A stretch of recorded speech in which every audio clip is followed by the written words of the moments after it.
In this lecture, we are going to write a function which calculates the length of a string. In the previous lectures, we saw that there is actually a function called strlen in the string.h library, but we want to write our own function inside our own library, which is string compare.h.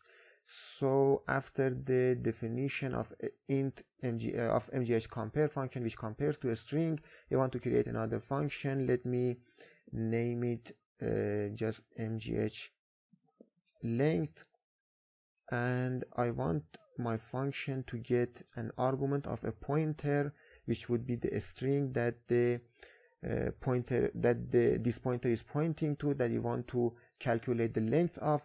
So I would say a char pointer as the argument, and I define a variable called I.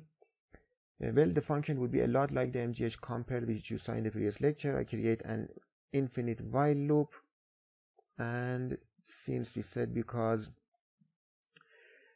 the final character of any string would be a null byte, so I say if star p plus I is equal to a null byte, it means that we have reached the final byte, or the final byte of the string, and we would just return I as the length of the string. Else we would want to increment the I by 1, so I say I is equal to I plus 1. Now that's it. It would calculate the length of any string that we pass to it. So I just save it, create another file, or just go in the string.c file that we created before, and I want to, let's say, pass it the, say, mgh, because we have already included the string compare.h, so we could use any functionality that has been defined inside the string compare.h library.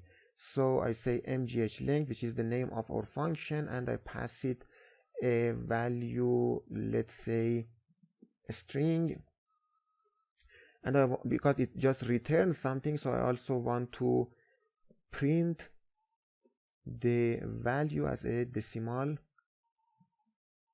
So that would be it. Now I exit, compile it, string.c-o string, hit enter. Now execute the string, and as you see, we have 6 as the output of the this command in here, because the length of the string is equal to 6, as you see. And again, to just test another string, I want to say I am learning C. So the length is 1 2 3 4 5 6 7 8 9 10 11 12 13 14 and 15. It would give us the value of 15. So I recompile it and execute it, and if you look, we have 15 in here. Well, equal is because of the last function in the previous lecture. So you see, we could define every function that we want inside our library, and anytime that we want to use this functionality, we would just include the name of the library and name our function in any way that we want.